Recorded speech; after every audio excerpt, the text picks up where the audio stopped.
이재명 더불어민주당 대선 후보는 정부를 상대로 양도세 중과 유예를 계속 설득해 나가겠다고 밝혔습니다. 하지만 김부겸 총리에 이어 홍남기 부총리와 청와대 정책실장도 반대 입장을 분명히 해 당정 갈등이 계속되고 있습니다. 국민의힘 선대위가 내홍에 빠진 가운데 윤석열 대선 후보와 김종인 총괄선대위원장이 만나 선대위 개편 문제를 논의했습니다. 김 위원장은 그립을 강하게 잡겠다고 했고 윤 후보도 효율적 운영을 주문했습니다. 김문기 성남도시개발공사 처장이 사망하자 여야가 대장동 특검 도입을 놓고 또다시 공방을 벌였습니다. 야당은 민주당의 특검 즉시 수용을 요구했고 이재명 후보는 이미 특검법 발의를 당에 요청했다고 밝혔는데 이슈 분석에서 짚어봅니다. 정치 이슈와 현안에 대한 전직 의원들의 날카로운 시각 맞짱 토론. 오늘은 국민의힘 이준석 대표와 조수진 최고위원의 정면 충돌로 초유의 사태를 맞은 윤석열 선대위 상황과 이재명 더불어민주당 대선 후보의 부동산 감세 드라이브에 대해서 짚어봅니다.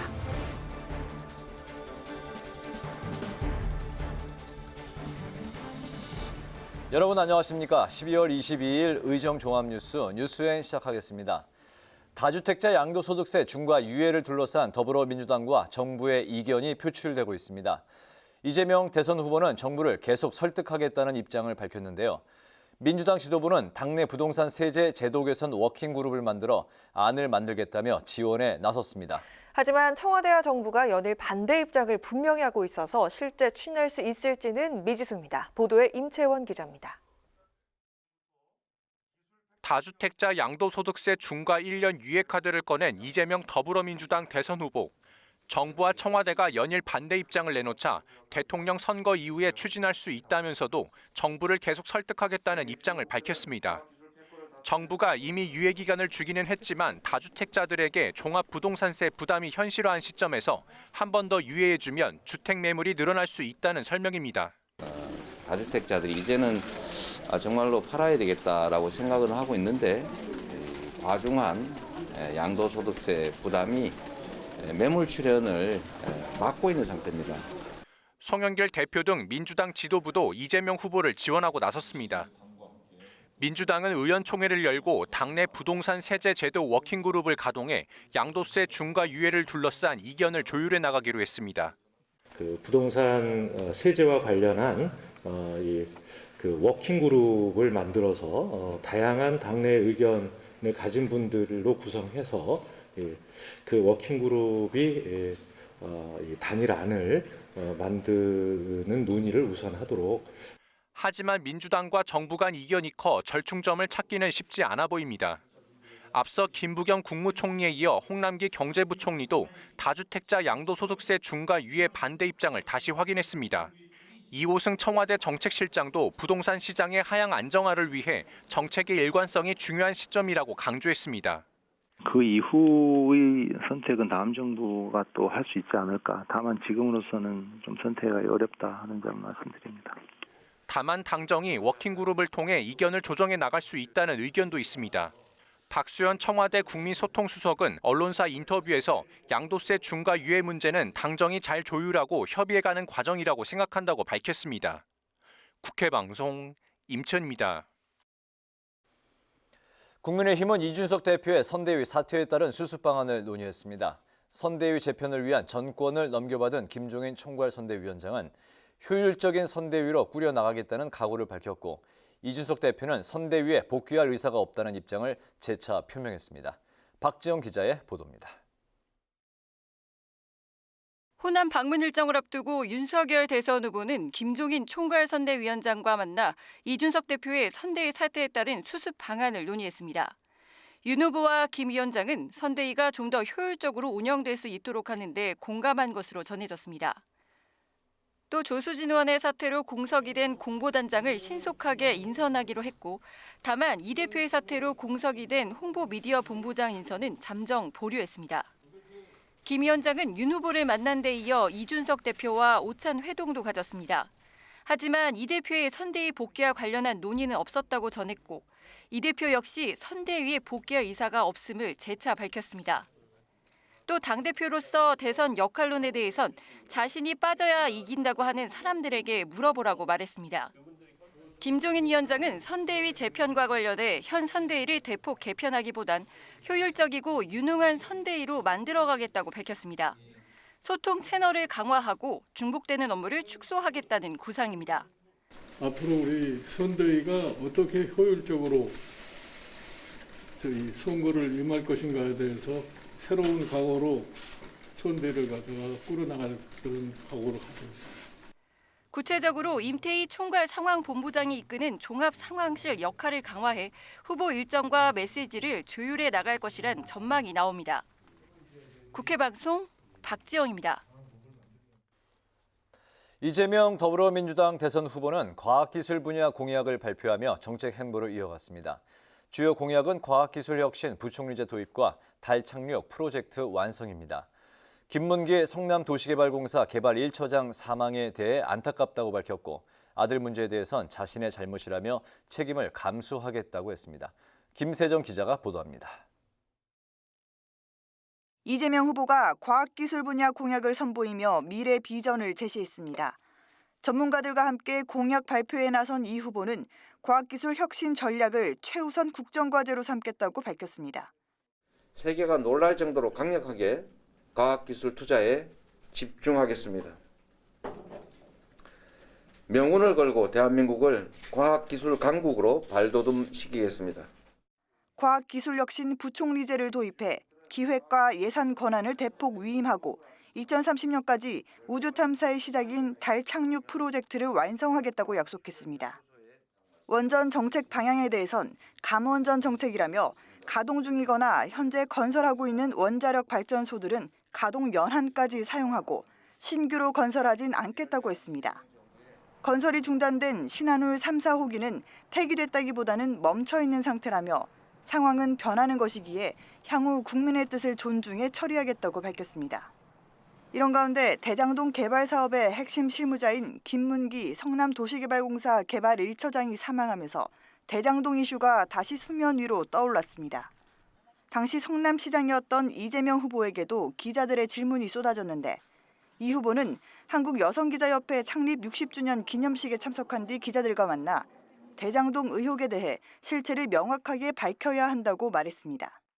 실체를 명확하게 밝히고 상응하는 책임을 서로 부담하는 게 바람직하다. 입장은 변함이 없습니다. 윤호중 민주당 원내대표에게 특검법을 요청할 것이냐는 질문에는 특검을 이미 요청했다면서 여야 협의를 통해 결정해야 할 것이라고 밝혔습니다. 또 언론 인터뷰를 통해 김문기 개발 1처장은 한때 지휘하던 부하 직원 가운데 한 명이라며 안타깝다고 했는데 다만 성남시장 시절 알던 사이는 아니라고 말했습니다. 아들 문제와 관련해선 부모로서 관리하지 못한 자신의 잘못이라며 공직자 가족이기 때문에 보통 사람보다 훨씬 엄정한 책임을 감수해야 한다고 밝혔습니다. 국회방송 김세정입니다. 국민의힘 윤석열 대선 후보는 오늘과 내일 이틀간 호남을 훑으며 민심 청취에 들어갔습니다. 논란이 이어지고 있는 배우자 김건희 씨의 선거 등판과 관련해선 처음부터 계획이 없었다며 부정적인 입장을 밝혔습니다. 홍혜진 기자가 전합니다. 윤석열 후보가 호남 표심 잡기에 나섰습니다. 윤 후보는 첫 행선지로 전북 완주에 있는 수소특화 국가산업단지를 둘러보며 정부의 미래를 내다본 선투자 필요성을 강조했습니다. 차에서 포집한 그 산소와 수소 탱크에서 공급되는 수소가 여기서 만나고 전기가 발생이 돼요. 여기서 전기가 발생돼 이걸로 모다를 돌린다. 그렇죠. 이어 윤 후보는 5.18 민주화운동 첫 희생자인 이세종 열사 추모비를 찾아 헌화할 예정이었지만 이를 거부하는 시민단체에 막혀 발길을 돌렸습니다. 앞서 윤 후보는 전두환 정권 옹호 발언으로 호남 지역민들의 거센 반발을 샀는데 그 여파가 이어지는 모습입니다. 윤 후보는 내일은 광주와 여수를 돌며 호남 민심 청취를 이어갈 예정입니다. 이런 가운데 학력 부풀리기 등 논란이 확산하고 있는 배우자 김건희 씨와 관련해 윤 후보가 등판 자체에 선을 긋기 시작했습니다. 윤 후보는 언론 인터뷰에서 김 씨의 선거 등판 계획은 처음부터 없었다며 영부인이란 말도 쓰지 말자고 말했습니다. 윤 후보는 또 청와대 인원 감축 구상을 밝히면서 대통령 배우자를 보좌하는 제2부속실 폐지도 언급했습니다. 이에 대해 원희룡 선대위 정책총괄본부장은 후보의 생각을 참고할 수 있겠지만 선대위 차원에서 결정된 건 없다고 말했습니다. 김 씨에 대한 여론이 악화하자 윤 후보가 배우자 등판을 굳이 강행하지 않겠다는 뜻을 내비친 것으로 보이는데 앞서 김종인 총괄선대위원장도 후보 배우자가 같이 움직일 필요는 없다고 밝힌 바 있습니다. 선대위는 여론의 향배를 지켜보고 최종 결정할 것으로 보입니다. 정의당 심상정 대선 후보는 고 변희수 하사 묘역을 찾아 추모했고 이어 민주노총 충북본부를 방문하는 등 충북 표심 잡기에 주력했습니다. 코로나 민심 청취에 나선 국민의당 안철수 대선 후보는 대구에 이어 포항을 찾아 시장 상인들을 만났고 2차 전지 산업 현장을 둘러보며 현장 의견을 수렴했습니다. 국회방송 홍혜진입니다. 우리나라 가상자산 시장은 거래대금 총액이 코스피 거래대금 총액을 넘어섰을 만큼 덩치가 커졌는데요. 무분별한 상장과 폐지 또 시세 조작 같은 불법 행위가 일어나고 있지만 투자자 보호제도가 없어 우려의 목소리도 적지 않습니다. 국회에서 노웅래 의원 주최로 토론회가 열렸는데 기본적 부분에서 최소한의 규제는 필요하지만 아직 감독기관 설립은 시기상조라는 의견이 줄을 이뤘습니다. 김동희 기자입니다. 세계 디지털 자산 시장 규모가 급격히 커지면서 국내에서도 투자자가 최소 800만 명 이상의 하루 거래량이 10조 원을 넘어선 상황. 국회 토론에서는 디지털 자산 관리 감독원 설립을 두고 찬반이 오갔는데 가상자산 시장에 대한 규제가 필요한 건 맞지만 시장에 대한 이해가 부족한 지금 상태에선 정부 개입을 최소한으로 해야 한다는 의견이 우세했습니다. 그림도 안 그려진 이 동네에 와서 먼저 관리 감독을 만들어 놓고 뭔가를 거기서 육성하고 지원하고 뭔가 해주겠다. 그게 뭐 시장보다 더 잘 아냐 이거죠. 증권시장에 비해 상대적으로 투자 정보가 불분명한 가상자산 시장에 대한 조사가 충분히 이루어지고 가상자산업권법 제정 이후 관리기구를 만드는 게 적절하다는 시각도 있습니다. 백서를 읽어보면 뭘 말하는지 몰라요. 가치에 대한 어떤 차이가 나는 거, 이 문제는 정말은 이 아비트리지한 재정거래를 통해 충분히 할 수 있는 건데 아직 되지 않고 있는 문제고요. 반대로 금융당국의 적극적인 개입과 관리가 필요하다는 의견도 나왔습니다. 거래 규모가 커진 만큼 시장 조작이나 상장 폐지의 위험성으로부터 이용자를 보호해야 한다는 겁니다. 국내 이용자 보호와 기술 기업에 지원하고 유통시장 안정화를 위해 적극적인 참여자이자 기여자가 되어야 할 것입니다. 가상자산이 파산 위험으로부터 안전하지 않다는 위험성을 이용자들에게 알리는 등 가상자산 업계의 투자자 보호를 위한 노력도 감독기관 설립만큼이나 중요하다는 지적도 나왔습니다. 가상자산 재무 구조가 나빠지거나 폭락장이 오면 머지포인트 사태처럼 돈을 돌려받지 못할까 봐 사람들이 한꺼번에 자금을 빼서 시장이 무너지고 투자자들이 막강한 피해를 입을 수 있다는 겁니다. 시장에 이거를 분명히 알려야 돼요. 투자자들한테. 첫 번째, 고객 가상자산을 스스로 상법상의 어떤 그 수탁자로서의 어떤 그 의무를 지키면서 안전하게 분리보관하고 있고 파산 위험으로부터 절연해서 우리는 보관하고 있다는 걸 알리고 기존에 있어 급락장에서 그렇지 못한 경우가 많았거든요. 가상자산 업계에서는 상장 폐지나 공시, 표준이용 약관 등을 자율규제 형태로 협의 중이라며 정부 개입엔 동의하기 힘들다는 입장을 내놨습니다. 코인에 대한 평가라든지 아니면 공시라든지 터크라든지 이런 부분들은 이 산업이 커져가는 차원에 커져가는 과정에서 민간 영역에서 할 사람들이 모일 거고요. 왜 정부가, 왜 감독원이 다 하려고 그러는지. 국회 방송 김동희입니다. 국회 환경노동위원회에서 공무원과 교원노조 전임자의 근로시간을 인정하는 타임오프제 도입안 처리가 또다시 불발됐습니다. 환노위는 오늘 오후 고용노동법안심사 소위원회를 2시간가량 정회한 채 어제 결론내지 못한 비용 추계 문제를 논의했지만 합의에 이르지 못했습니다. 다만 박대출 국회 환노위원장이 기자들과 만나 비용 추계 세부 내용에 어느 정도 합의에 가까워지고 있다고 밝히면서 처리 가능성이 나오고 있습니다. 여야는 내일 다시 소위원회를 열고 타임오프제와 오늘 심사하지 못한 근로기준법 개정안을 논의할 예정입니다. 열린민주당이 더불어민주당과 합당 조건으로 국회의원 3선 초과 금지 등을 제시했습니다. 협상 단장을 맡고 있는 정봉주 전 의원과 김의겸 의원은 오늘 기자회견을 열고 무작정 통합은 의미 없다며 개혁 과제 7가지를 밝혔습니다. 7대 과제는 국회의원 국민소환제 제정과 포털뉴스 편집 금지, 법안 처리 등입니다. 열린민주당은 양당의 공동위원장을 포함해 5대5로 구성된 당내 정치개혁특별위원회를 구성하자고 제안했고 민주당도 제안을 환영한다고 밝혔습니다. 국회 출입 정치부 기자들과 상임위원회 직원들이 선정하는 제23회 백봉 신사상 시상식이 오늘 국회에서 열렸습니다. 올해 백봉 신사상은 더불어민주당 박광온 의원이 수상했고 신사위원 베스트는 민주당 윤호중 의원과 국민의힘 김기현 의원 등 10명이 선정됐습니다. 백봉 신사상은 독립운동가이자 국회 부의장을 지낸 백봉 라용균 선생을 기리기 위해 1993년에 제정된 상으로 매년 설문조사를 통해서 선정하고 있습니다.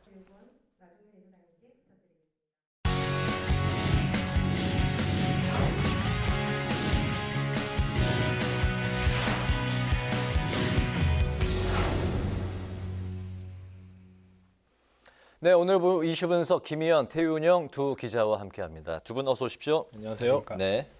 갈등이 있었던 국민의힘 이준석 상임선대위원장과 조수진 공보단장이 결국 동반 사퇴를 하면서 국민의힘 선대위가 다시 내홍을 겪고 있네요. 네, 그렇습니다. 이 선대위 출범 당시에 이 김종인 위원장 영입 문제와 또 이준석 대표 자맹으로 내홍을 겪다가 이 울산 회동을 하면서 극적으로 봉합을 했었는데 20일도 채 되지 않아서 내홍이 또다시 벌어졌습니다. 네. 이 대표가 이제 요구한 대로 조 의원이 이제 사퇴를 한 상황인데 이 대표가 다시 그 복귀할 가능성은 어떻게 보십니까? 마침 오늘 그 이준석 대표와 김종인 총괄선대위원장이 오찬 자리를 함께 하면서 이 대표가 복귀하는 게 아니냐 이런 관측이 나왔었는데요. 근데 이 대표는 김 위원장과의 오찬 후 기자들을 만나 자신과 김 위원장은 척하면 척이라며 선대위 복귀에 대한 이야기는 나누지 않았다고 말했습니다. 앞서 이 대표는 여기자협회 창립 60주년 기념식에서도 당대표 직무에만 전념하겠다며 복귀설을 일축했습니다. 김 위원장도 오늘 오후 기자회견에서 이 대표와 조 의원 간의 갈등은 이 대표의 사퇴로 일단락됐다며 정치인이 한 번 선언하면 그걸로 끝이라고 말했습니다. 네. 대선이 이제 그 불과 3개월도 남지 않은 상황인데 국민의힘 입장에서는 얼른 이제 이 사태를 수습해야 될 텐데요. 어떻게 뭐 그 수습책이 보입니까? 이 대선이 후보 중심으로 돌아가는 건 맞지만 아직 이 윤석열 후보가 정치 신인이다 보니까 김종인 총괄선대위원장이 역할에 나설 것 같은데요. 이 윤 후보와 김 위원장이 오늘 오찬을 함께 하면서 선대위 내홍 문제를 논의했습니다. 윤 후보는 오찬 후 기자들을 만나 김 위원장이 선대위 운영에 대한 그립을 더 강하게 잡겠다고 말했고 자신도 그렇게 해달라고 부탁했다고 전했습니다. 결국 이 말은 선대위에 대한 김 위원장의 권한을 더 강화하겠다는 건데요. 김 위원장이 어제 선대위를 항공모함에 비유하면서 효율성을 높이기 위해 기동 헬기를 띄울 수밖에 없다고 밝혔고 오늘도 선대위를 효율적으로 운영하기 위해 새로운 각오로 꾸려나가겠다고 밝힌 만큼 선대위 조직 개편과 윤석열 핵심 관계자, 이른바 윤핵관을 비롯한 인적 쇄신이 이뤄질 것으로 보입니다. 관건은 윤 후보가 이 김 위원장이 구상하는 쇄신에 얼마나 힘을 실어주느냐입니다. 이 김 위원장이 강한 리더십을 발휘하면서 원만하게 선대위를 개편할 수도 있고 아니면 이 반발에 부딪혀서 또다시 내홍을 겪을 수도 있을 것 같습니다. 네. 국민의힘 선대위 상황을 이제 살펴봤는데 다음은 이제 대장동 개발특혜 의혹을 한번 또 살펴보겠습니다. 김문기 성남도시개발공사 개발 1처장이 어제 숨진 채 발견이 됐는데 지난 10일 그 유한기 전 본부장에 이어서 한 약 12일 만에 또 11일만 이제 또다시 이제 그 불미스러운 일이 이제 발생을 했습니다. 김문기 처장은 그동안 이제 어떤 의혹으로 수사를 받아왔나요? 네, 김문기 개발 1처장은 앞서 이 숨진 유한기 전 본부장 바로 아래 직급에서 이 대장동 개발의 실무를 책임졌던 인물입니다. 이 우선 협상 대상자 심사 과정을 포함해 이 화천대유와 맺은 사전 협약서에서 이 초과이익 환수 조항이 삭제된 걸 두고 검찰 수사를 받아왔습니다. 공사로부터는 중징계 의결과 고발 검토 사실을 통보받았는데 이날 사망했습니다.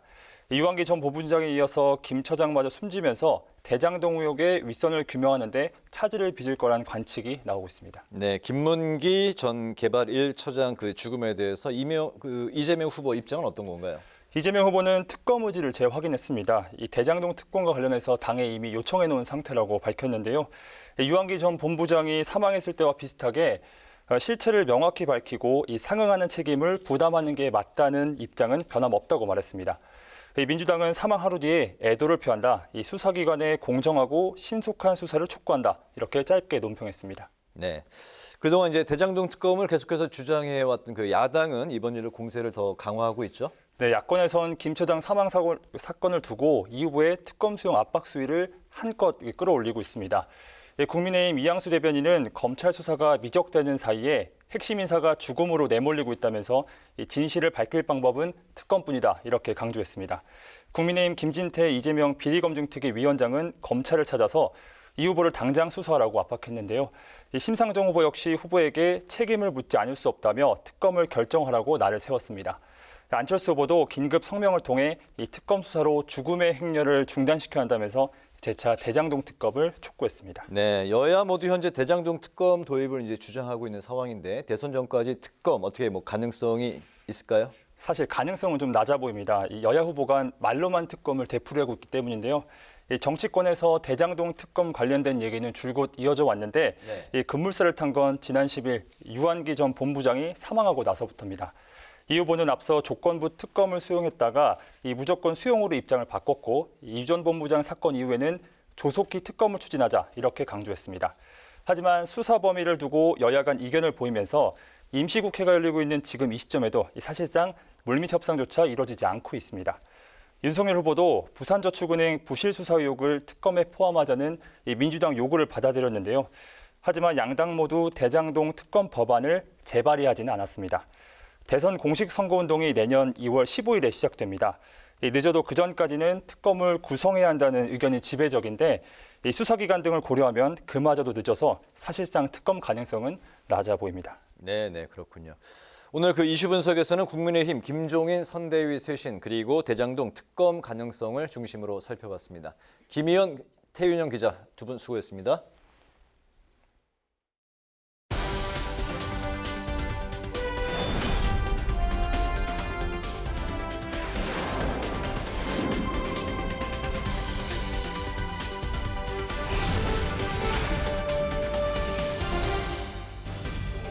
강하락의 정치톡 시간입니다. 12월 22일 시선을 집중시킨 정치 뉴스 만나보시죠. 오늘의 첫 번째 정치톡은 피하지 말고 나서랍니다. 내년 대선이 77일 앞으로 다가온 가운데 더불어민주당과 이재명 후보는 국민의힘 윤석열 후보를 토론의 장으로 끌어내기 위해 안간힘을 쓰고 있습니다. 이 후보는 연일 윤 후보를 향해서 피하지 말고 나서라며 정책 토론을 제안하고 있는데요. 이재명 후보, 윤 후보와 1대1로 정면 승부를 펼친다면 절대 밀리지 않을 것이라는 자신감이 깔린 전략으로 보입니다. 이재명 후보는 여야 간 네거티브전이 과열되고 있는 상황인 만큼 정책 토론이 무엇보다 중요하다고 강조했는데요. 후보 간 정책 토론이라든지 정책 경쟁이 전면에 드러나서 후보의 정책과 능력, 비전과 가치를 검증하게 하는 게 바람직하다며 이것이 국민의 일을 대신하겠다고 나선 일꾼 후보의 최소한의 도리라고 주장했습니다. 민주당은 윤 후보가 각종 공개 토론을 거부하고 있다며 대선 법정 TV토론 횟수를 늘리겠다고 밝혔는데요. 송영길 대표는 TV토론마저 회피하는 이런 후보의 무엇을 보고 찍어달라고 하는지 이해가 안 간다고 꼬집기도 했습니다. 지금 윤석열 캠프의 전략은 공식 선거운동에 들어간 21일 동안에 3회 TV토론만 하겠다는 거 아니겠습니까? 그래가지고 어떻게 이게 되겠어요. 그래서 저는 이 법을 최소한 7회 이상으로 법정 토론을 의무화하는 법 개정이 필요하다고 생각합니다. 이를 준비하고 있다는 말씀을 드리겠습니다. 네, 이재명 후보 측은 윤 후보가 정책 토론을 회피하고 있다고 주장하고 있는 반면에 윤석열 후보 측은 피할 이유가 없다며 억지 주장이라고 반박했는데요.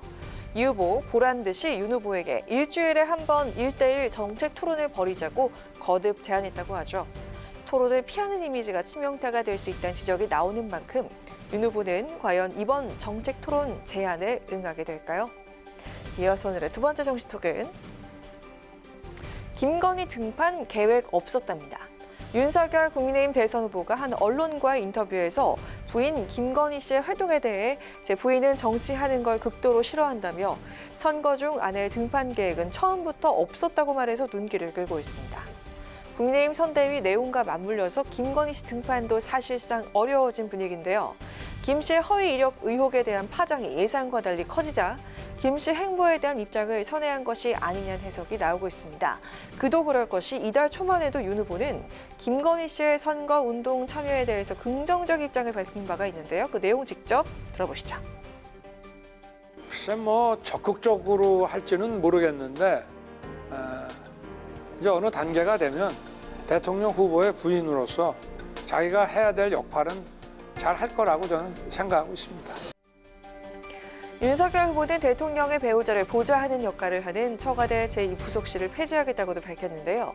영부인이란 말도 쓰지 말자며 대통령 부인은 그냥 대통령 가족에 불과하다.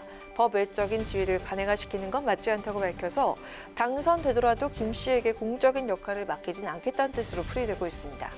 하지만 윤 후보 이 같은 청와대 제2부속실 폐지 공약은 선대위와 사전에 조율되지 않은 것으로 알려졌는데요. 정책을 총괄하는 원희룡 본부장 선대위에서 공식 논의된 바는 없는 내용이라고 서둘러 선을 그었습니다.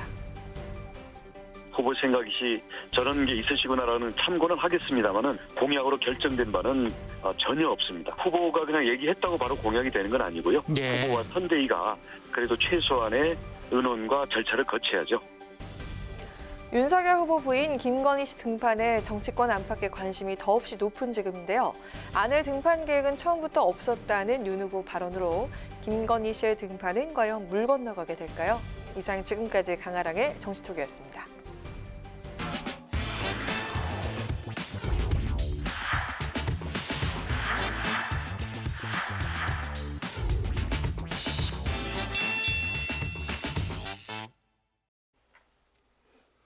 네, 이번 순서는 전직 의원들의 날카로운 시각으로 정치권 이슈와 현안들을 깊이 있게 파헤쳐보는 맞짱 토론입니다. 토론으로 맞짱 뜰 두 분, 최민희 전 더불어민주당 의원, 이현주 전 국민의힘 의원 두 분 나오셨습니다. 어서 오십시오. 어서 오세요. 네, 반갑습니다. 네, 먼저 첫 질문 드리겠습니다. 당대표가 빠진 선대위란 초유의 상황을 맞은 이제 국민의힘 선대위인데요.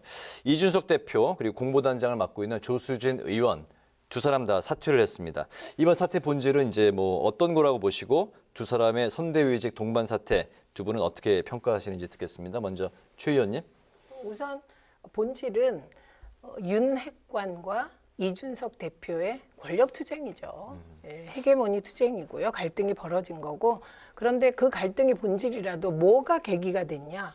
그거는 김건희 씨 허위 이력, 허위 학력을 어떻게 해결할 것인가를 놓고 지금 갈등이 생긴 겁니다. 네. 그렇기 때문에 이게 쉽게 해결될 사안은 아니죠. 그래서 조수진 의원은 어떻게 보면 논개처럼 돼버린 거예요. 윤핵관 쪽에 서서 논개가 된 그런 느낌입니다. 그래서 저는 참 여성 의원들이 어떤 판에서 나름 유능하다고 생각되는 의원들도 그 윤핵관이 누굽니까? 정말 정치판에서 3선, 4선 하면 거의 신적 경지에 오르시거든요. 네. 그분들의 논개처럼 역할을 하는 것이 대단히 안타까운 그런 상황입니다. 게다가 이것도 구체적으로 말씀드리면 이걸 촉발시킨 계기는 뭐냐면 윤석열 후보가 김건희 씨 관련해서 사과를 했는데 그런데도 여론이 안 가라앉아요. 그러니까 그것에 대해서 왜 당이 안 도와주느냐가 후보의 시각이다라고 조수진 의원이 말하면서 네. 이런 갈등이 일어났다는 거잖아요. 그럼 과연 그런 어설픈 사과로 김건희 씨의 이 가짜 인생이라고까지 일부에서 공격하는 이런 게 잠잠해질 것인가. 그러니까 시각이 완전히 다른 겁니다, 지금. 그래서 이거는 계속 봉합 이렇게 갈 텐데 제가 이렇게 형국을 보니까 어쨌든 지금은 이준석 대표가 약간 왕따당하는 분위기. 예, 제가 오늘 토론들을 쫙 보고 왔는데 국민의힘 쪽 패널들이 이준석 대표가 저래선 안 된다. 이걸 집중적으로 얘기하더군요. 네. 그래서 앞으로는 아마 두 가지가 남아서 계속 움직일 것 같은데 하나는 대표가 초유의 사태, 대표가 또 가출하는 그만두는 초유의 선대위가 어떻게 될 거냐. 두 번째는 소위 영부인 후보가 네. 대선판에 등장하지 않을 것처럼 후보가 얘기한 초유의 사태. 이 두 가지가 살아 움직이지 않을까 합니다. 네, 오늘 뭐 윤석열 후보 이야기를 들어보니까 처음부터 뭐 계획은 없었다. 그건 아닙니다. 등판 그건 제가 계획은 없었다고. 얼마든지 반론할 수 있습니다. 네, 그 전에 다른 말씀하셨거든요. 알겠습니다. 이번 그 갈등의 이제 그 사태 본질은 김건희 씨 논란과 관련해서 소위 이제 뭐 윤핵관을 대신해서 조수진 공보단장이 역할을 한 거다. 이제 그렇게 말씀을 하신 거죠? 네. 네, 제가 볼 때는 이건 이제 본질이 선거 전략에 대한 관점의 차이, 그리고 그런 서로 다른 선거 전략에 대한 관점을 이렇게 소통을 통해서 조율을 하고 어떤 게 더 바람직한지를 결론을 내려야 되잖아요. 네. 근데 그 소통이 안 되고 있었던 거죠. 그래서 그것이 이제 지난번에 불거져서 울산에서 봉합을 했습니다. 네. 봉합을 했으면 갔다 와서 그걸 대화를 통해서 이제 결론적으로 보면 사실은 조수진 의원은 하나의 어떤 계기고요. 실제로는 후보하고 이준석 대표하고의 전략과 관점의 차이가 있었던 거죠. 그건 뭐 인사하고도 관계가 있는 거고요. 그래서 그거에 대해서 울산 봉합 이후에 다녀와서 이것을 소통을 통해서 해결을 했었어야 되는데 해결 안 하고 그대로 간 거죠. 그래서 그대로 가다 보니까 이게 어디서 터졌냐? 저는 신지의 영입에서 터졌다고 봅니다. 네. 그래서 이게 부글부글 하다가 조수진 사건에서 그냥 계기가 된 거죠. 그래서 이 전략의 차이는 뭐냐? 이준석 대표는 세대 포위론, 그래서 그 기존의 6070을 중심으로 한 그 국민의힘 지지층, 거기다가 이제 2030의 어떤 그 특히 남성들, 이대남을 중심으로 한 그 2030의 이제 신지지층, 이들이 세대적으로 포위를 해서 압도적으로 지지를 받는다. 이게 이제 전략이었는데 사실은 이제 윤석열 후보가 선출이 되면서 그때 기억하시겠지만 6070과 2030 간의 갈등이 생기면서 2030의 압도적인 지지 흐름들이 좀 꺾였습니다. 그러다가 이것이 계속 조금씩 내려가다가 사실 지금 아시다시피 30대 같은 경우에는 이미 민주당에 약간 뒤지고 있고요. 20대가 약간 앞서고 있다가 최근에 이제 뭐 여러 가지 이수정, 그다음에 신지의 영입 이런 건으로 인해서 뭐냐 하면 이대남들이 가장 싫어하는 게 페미니스트인데 이 페미니스트를 더군다나 신지혜 같은 경우에 아주 강성 페미니스트를 어떠한 소통 없이 그냥 영입을 해버린 거죠. 그래서 이준석 대표가 봤을 때는 이거는 소통이 없는 정도가 아니라 아예 나를 무시하고 나를 핫바지처럼 세워놓겠다라는 것이구나. 아마 그렇게 생각을 했을 거고, 그럼 그렇게 할 바에는 나는 깨끗하게 물러나서 내가 아무것도 실제로 핫바지가 되는 게 아니라 실제로도 아무것도 안 할 테니까 나는 책임도 거기서 자유롭겠다. 그래서 책임도 후보 당신이 100% 져라. 이렇게 된 겁니다. 국민의힘 내부에서는 뭐 그 선대위 역할을 하지 않으려면 그 대표직도 내려놔라 이런 그 주장도 나오고 있나 봐요. 그런데 이제 대표직 같은 경우에는 제가 볼 때 뭐 굳이 뭐 저는 두둔하기보다 이제 대표직 같은 경우에는 당원들이 선출한 거고요. 선대위에서 위원장은 이제 임명이 된 거고, 그래서 선거와 관련된 전략이라든지 선거에서의 역할은 사실은 선대위에서의 선대위원장의 역할이죠. 당대표로서의 역할이라는 거는 이제 일반적인 이제 당무 그런 게 있습니다. 물론 지금은 뭐 사실은 할 게 거의 없긴 합니다만. 그래서 지금까지 이준석 대표가 경선을 관리함으로써 당대표 역할을 잘 해왔는데 경선 이후에는 사실 당대표 역할이 별로 없지만 그렇다고 해서 당대표가 갑자기 물러날 필요는 없는 거죠. 그래서 본인은 아마 제가 볼 때는 나는 당대표로서의 그 직은 유지하겠다. 그럼 내가 왜 내려놓냐? 이거 분명히 또 어떻게 보면 입장을 밝힌 거라고 볼 수가 있습니다. 저 당대표로서 무엇을 할 것인가? 그럼 당대표는 뭐지? 좀 이런 생각이 드실 것 같아요. 일반 시청자들은. 저 말은 뭐냐면 지방선거를 준비하겠다. 그리고 어쨌든 후보가 아직 정식 등록이 안 된 상태입니다. 정식 등록을 하려면 누구 도장이 필요하다? 당대표 직인 옥새가 필요한 거죠. 그리고 최종적으로 당에서 돈을 지출할 때 그게 각 당마다 기준이 다 있습니다. 그러니까 뭐 어디까지는 사무총장 정결, 어디까지는 당대표 정결. 그러니까 당대표 도장이 없으면 돈이 지출이 안 되는 거예요. 네네. 그러니까 사실상 지금 이준석 대표가 당대표로서 행사하지 못하는 것, 스스로는 빼앗겼다고 느끼는 건 조직 구성이죠. 선대위에. 네네. 그건 후보가 가져가도 당대표가 여전히 그 재정 문제하고 내년 지방선거 문제, 공천장에는 당대표 직인이 들어가기 때문에 그런 일들이 남아있는 겁니다.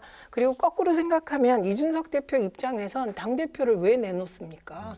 그리고 당대표를 탄핵하는 절차가 국민의힘에 있는지 모르겠습니다만 있는데 그게 작동된 적은 한 번도 없습니다. 정치적 책임을 지고 물러나는 거고 이건 한마디로 얘기하면 다른 측면에서는 이게 예고된 시스템의 복수다. 이렇게 보셔야 됩니다. 왜냐하면 저희가 계속 얘기한 게 뭐냐면 총괄선대위원장이 있어요. 상임선대위원장이 있어요. 충돌할 수밖에 없다. 그래서 지난번에 우리 둘이 뭐라고 얘기했냐면 울산 회동은 임시봉합밖에 안 되고 또 터질 거다라고 얘기했어요. 그게 뭐냐면 조직이 내용을 규정하는데 총괄이 있고 상임들이 있으면 반드시 충돌이 일어나고 그러니까 조수진 의원이 상임선대위원장에게 내가 왜 당신 말을 듣냐? 그것도 총괄 말을 듣는다도 아니에요. 후보 말만 듣겠다. 이런 얘기가 나오는 이 시스템의 복수. 그리고 저런 시스템에선 반드시 비선 조직이 가동하게 되어 있습니다. 네네. 그래서 그 전략의 차이 아까 말씀을 드렸는데 이것만 좀 마저 말씀드리면 어쨌든 이준석 대표는 지난 보궐선거 때 승리했던 전략, 그러니까 세대 포위론, 그것이 이제 경선에서 보면 홍준표 그 경선 후보의 그 전략이었죠. 그리고 이제 지금 윤석열 후보 측이나 혹은 이제 김한길 위원장, 그리고 윤핵관, 이분들의 전략은 뭐로 보이냐면 뭐 명확하게 밝힌 바는 없지만 반문을 기치로 한 그래서 반문을 기치로 해서 그 정권 교체 뜻을 같이 하는 사람들은 모두 다 모여라. 그래서 왼쪽에서는 심지어 진보 정당 중에서도 상당히 이제 좀 어떻게 보면 좀 독특한 그런 이제 그 신지혜부터 해서 뭐 또 심지어는 아주 오른쪽 끝까지 그냥 무조건 하여튼 반문 빅텐트면 다 와라. 그렇게 해서 우리는 간다. 이게 이제 저쪽에 반대쪽의 어떤 전략인 거죠. 그런데 이제 이준석 대표가 볼 때는 지금 그렇게 했을 때 결국 2030의 지지가 떨어져 나갈 가능성이 많고 그러한 무조건적인 반문 빅텐트 전략이 얼마나 설득력이 있겠느냐. 이제 이런 생각들을 계속 해온 거죠. 부딪혀 왔던 겁니다. 어찌됐든 이번 다시 갈등은요, 이번 파국은요, 그동안의 여러 가지 당내 갈등이 쌓인 결과라는 분석이 많은데 이번 갈등 내용 수습을 김종인 위원장의 위임해도 괜찮을까요? 들어보겠습니다. 짧게 들어보겠습니다. 그거는 뭐 후보는 위임을 한 것 같습니다. 그런데 다만 이제 조금 걱정되는 것은 김종인 위원장조차도 지금 정권을 갖고 있지 못하거든요.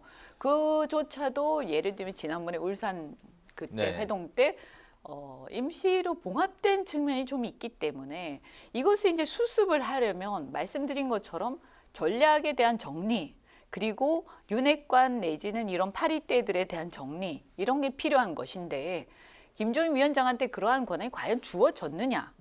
그리고 윤 후보가 확실하게 그러한 힘을 실어줄 수 있겠느냐. 이 문제가 있고, 그리고 김종인 위원장의 전략은 그러면 이준석 대표와 같은 건 아니고요. 약간은 또 이분은 좀 결을 달리합니다. 최근에 보면 내각제 얘기도 좀 꺼내시고, 그래서 좀 복잡한데 이 부분에 대한 또 공감대가 아직 형성이 안 돼 있는 상태입니다. 그래서 저는 이런 부분도 여전히 갈등의 어떤 소지가 있다. 그래서 위임은 했지만 전권을 주거나 그 범위를 명확하게 하지 않은 상태에서 그냥 수습만 하라라고 했을 때 과연 이것이 얼마나 오래 갈 것인가 좀 걱정스러운 상황이죠.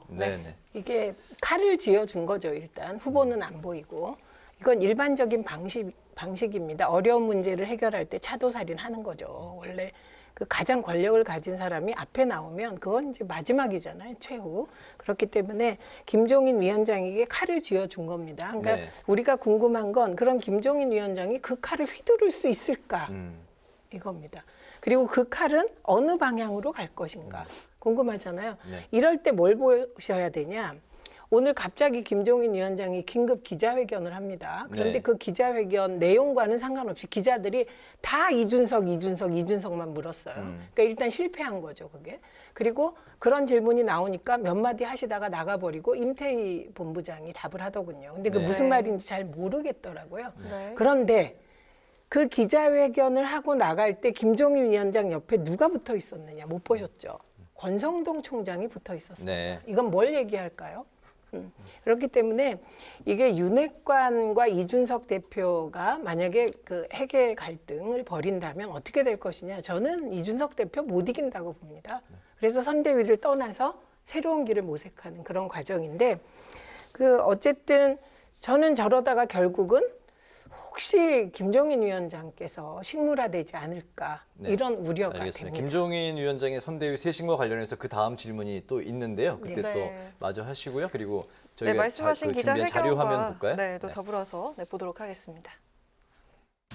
저는 다 아시는 것처럼 제 마음이 아픕니다 요즘. 네.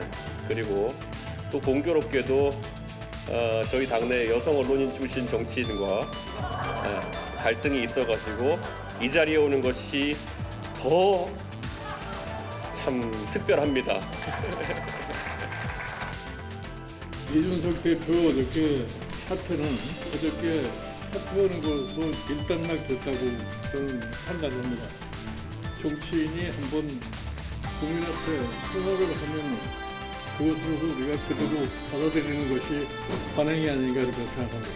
이준석 대표와 조수진 전 공보단장 사이에서 벌어졌던 이 사태를 그것으로서 마감을 하고 앞으로 우리 선대위가 어떻게 효율적으로 저희 선거를 임할 것인가에 대해서 새로운 각오로 선대위를 가져가 꾸려나갈 그런 각오로 가지고 있습니다. 오늘 그 윤석열 후보가 김종인 총괄 선대위원장에게 그립을 더 크게 갖게 하겠다, 그런 권한을 위임하겠다라고 했는데, 그런 상황에서 김종인 위원장이 어떻게 효율적으로 선거에 임할 것인가에 대해서 고민을 하고 새로운 각오로 선대위를 쇄신을 하겠다, 그런 각오를 밝혔는데요. 그렇다면 김 위원장이 과연 칼을 꺼내 들고 휘두를 수 있을 것인지, 효율적 운영이라는 건 결국 그 조직을 축소하겠다는 건데, 여기에 대해서 두 분의 생각 들어보겠습니다. 최 의원님. 우선 잘 안 될 것 같아요. 왜냐하면 오늘 기자회견에서 바로 요 질문을 하니까 나가버리셨고요. 네. 이와 관련하여 임태희 본부장에게 집중적인 질문이 나왔습니다. 그러니까 그렇게 하지 말고 명확하게 방향을 얘기해달라는 기자들의 질문에 대해서 임태희 본부장도 명확하게 답을 안 했어요. 그냥 동호 반복했습니다. 네. 그리고 제가 김종인 위원장의 명이 잘 안 통하는 것 같다 이렇게 생각한 게, 어저께 네거티브 중단하자고 김종인 위원장이 하셨는데, 그냥 그게 그 김종인 위원장의 말에 그 잉크가 마르기도 전에 오후에 이수정 씨가 나타나서 네거티브 했고요. 그리고 김진태 전 의원은 심지어 조폭의 편지를 동원해서 네거티브를 했어요. 그러니까 오전에 총괄 선대위원장이 네거티브 하지 말고 정책 경쟁으로 가자 했는데 그 명이 오후에 다 깨져버리는, 지금 이 상황에서 윤석열 후보가 아무리 말로 그립을 더 쥐시라 이 말은 정말 아닌 거거든요. 네. 그립을 더 쥐시라는데 그 쥐어질 것 같지가 않습니다. 그래서 좀 더 지켜봐야 될 것 같습니다. 네네. 네. 그 사실은 이준석 대표와 김종인 위원장은 사실 한 배를 탔었거든요.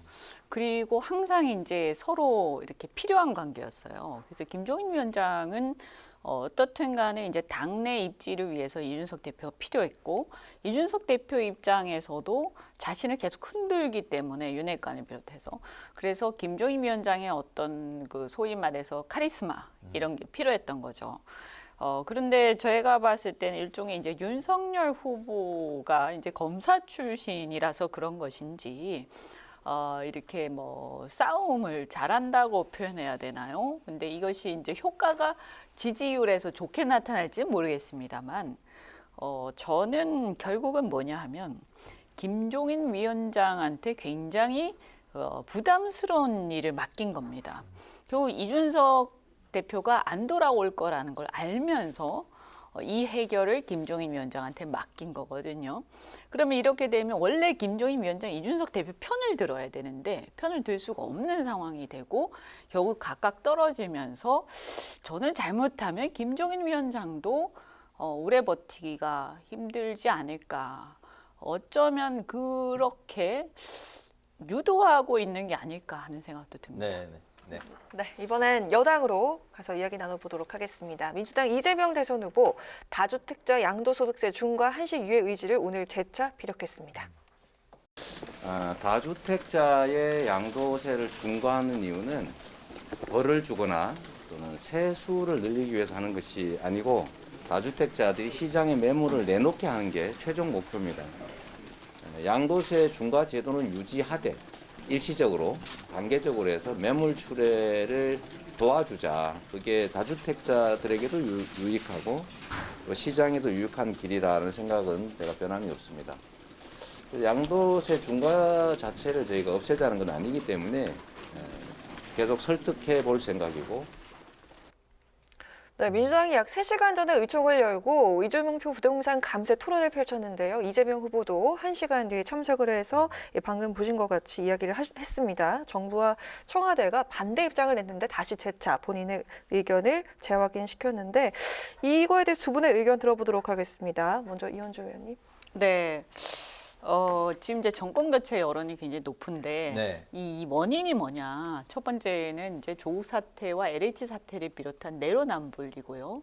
두 번째는 이제 부동산을 비롯해서 이 문제를 해결하기 위해서 공급이 아니라 세금으로 응징을 하다 보니까 이 징벌적 과세에 대한 조세 저항입니다. 그래서 내로남불과 조세 저항이 사실은 이제 정권 교체 심리의 이제 본질이다. 그러면 이재명 후보 입장에서는 내가 돼도 정권 교체다. 이렇게 되면 이제 이 구도를 극복할 수 있는 거죠. 그러면 이렇게 하려면 내로남불을 극복해야 되는데 내로남불 극복은 이제 조국 사태를 사과하고 뭐 그러면서 또 상대적으로 우리 당에서 지금 가족 리스크, 김건희 리스크 때문에 지금 우리가 오히려 이제 똥볼을 차는 바람에 또 상세가 좀 됐고요. 또 하나가 이제 조세 저항인데 이 부분을 이제 해결을 하느냐 마느냐가 저는 이재명 후보 입장에서 굉장히 절실한 거죠.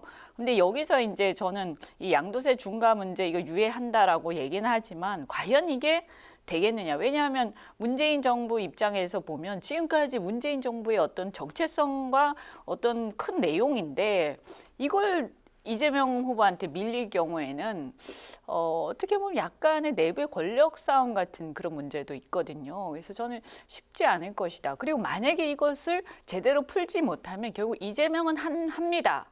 라는 그 이재명의 정치적 자산이 저는 쉽게 이렇게 설득이 되기도 어렵다.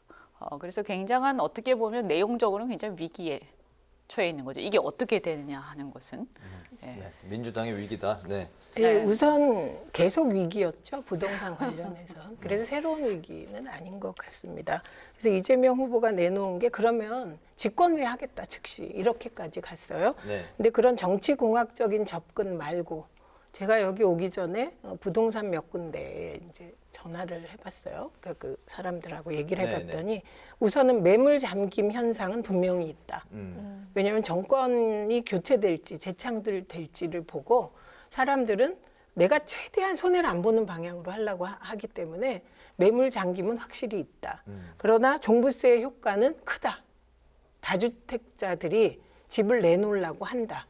그런데 이때 만약에 이재명 후보 말대로 일시적으로, 한시적으로 한 6개월만 하자 이런 얘기거든요. 집을 내놓으라는 거예요. 그러면 이때 양도소득세를 인하해주면 집이 나오긴 할 것이다. 지금 이런 분위기입니다. 그러니까 그 정치인들이 가장 중요한 게 아리스토텔레스가 그랬어요. 인간의 욕망을 이해하지 않는 사람은 정치할 자격이 없다. 그러니까 그런 돈을 벌고 싶은 욕망이 어디로 움직이나 읽어야 되고 집권 여당은 선거도 선거지만 더 중요한 게 불확실성을 해소해줘야 됩니다. 그래서 양도세를 내가 대통령 되면 할 거야 확실히 해주고 청와대는 문재인 대통령 임기 중엔 절대로 안 할 거야. 이걸 분명히 해주는 게 필요하다. 그러니까 집권 여당은 무한 책임을 져야 되기 때문에 정치공학적으로 이럴까 저럴까 하고 있을 여유가 없다. 이 말씀을 드리고 싶습니다. 그리고 말씀하셨기 때문에 말씀드리면 조국 전 장관이 내로남불 인정합니다. 저는 입시 과정에서. 김건희 씨나 최은수 씨가 일으킨 양평의 기적. 양평 공지구 아파트 수자원 보호 수자원 보호 지역 1권역에서 아파트 짓는 거 뭐 없는 일입니다. 그게 단계마다 특혜가 벌어지고 윤석열 후보가 공정한 줄 알았더니 김건희 씨나 최은순 씨 앞에서 그 공정이 멎어버려서 조성은 씨가 그랬잖아요. 이러면 조국이 대통령 못 될 이유가 뭐가 있냐고. 그래서 사실 더 이상 윤석열 후보 입에서 내로남불은 못 나온다. 가장 중요한 윤석열 후보의 가치인 공정이 무너졌다.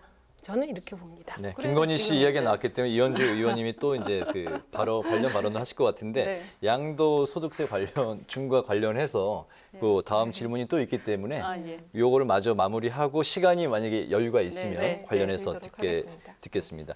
양도세 중과를 이제 유지하려는 쪽 청와대와 또 이거를 이제 변화를 주려고 하는 이제 최 의원님 말씀으로는 유권자의 욕망과 그런 표심을 계속해서 이제 흐름을 파악하고 거기에 맞게 맞춤형으로 바꾸려고 하는 게 이제 또 정치인 아리스토텔레스 말씀을 이제 하셨는데 그 흐름대로 지금 바꾸려고 하는 이제 이재명 후보인데 어쨌든 청와대와 대통령 후보, 여당의 후보 간에 지금 힘겨루기 지금 양상을 보이고 있습니다. 이 부분에 대해서는 두 분의 또 생각을 우선 들어보겠습니다. 힘겨루기 하게 되죠. 모든 집단은 힘겨루기 하게 됩니다. 네. 우리가 토론하면서도 힘겨루기 하기 때문에 네. 저는 뭐 힘겨루기 하는 게 비판 같지가 않아요. 그건 당연한 현상이다.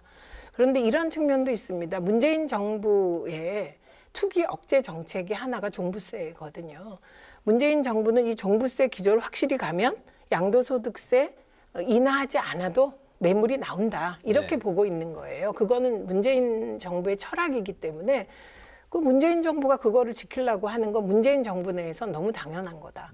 그리고 이재명 후보는 본인이 사실 가장 지금 현장을 돌아다니는 게 후보들이세요. 그래서 아마도 윤석열 후보도 이재명 후보와 같은 생각일 겁니다. 현장의 소리 때문에. 네. 그래서 충돌은 불가피한 것이다. 다만 만약에 그 문재인 정부의 철학이 이재명 후보가 요구했다고 금방 뭐 바꾼다면 기조를 오히려 언론이나 야당이 이재명 하명법, 이재명에게 굴복했다 이러지 않겠습니까? 그래서 저는 이 현상이 전부 자연스럽다. 네. 그래서 보다 분명하게 가능한 빠른 시기에 정리하는 것이 중요하다 이렇게 생각합니다. 짚고 말게 이제 뭐 여당 후보와 뭐 청와대 간의 이런 이견이 있는 이런 상황은 당연하다. 당연하고 자연스러운 현상이다. 네. 뭐 어쨌든 이게 정권 교체 여론이 아직도 어쨌든 50%가 대부분 넘거든요. 물론 안 되는 것도 있지만 그래서 이제 인물보다 구도가 더 세기 때문에 현재는 바람은 잘 안 일어나는 선거인 것 같고 그래서 이재명 후보 입장에 전략적으로 정권 교체의 이 구도를 깨지 못하면 어차피 안 되는 거다 아마 이렇게 판단하실 거고 그래서 이제 아까 말씀드린 것처럼 내로남불은 많이 약해져 버렸어요. 뭐 저희도 잘못이 좀 있고요. 그래서 남은 것은 이제 중요한 게 결국 경제 정책, 특히 이제 조세와 관련된 이런 부분들, 부동산 관련된 부분들인데, 네. 그래서 이제 사람들은 이걸 볼 겁니다. 결국 이재명 후보가 얘기하는 저 부동산과 관련된 이런 얘기들이 진짜 진정성을 가지고 본인이 진심으로 하는 얘기인지, 그래서 진짜 앞으로 이재명 후보가 대통령이 되면 뭔가 문재인 정권하고는 좀 다른 그래서 부동산 정책의 방향이나 이런 것들이 공급 확대라든가 이런 쪽 중심으로 가고 징벌적 세제보다는 좀 다른 쪽으로 갈 것인지 이 부분에 관심이 있을 거거든요. 근데 이제 이재명 후보는 말은 그렇게 하는데 야 이게 진짜 말만 그렇지 제대로 하겠냐 이게 이제 사람들이 지금 보고 있는 관전 포인트인 거죠.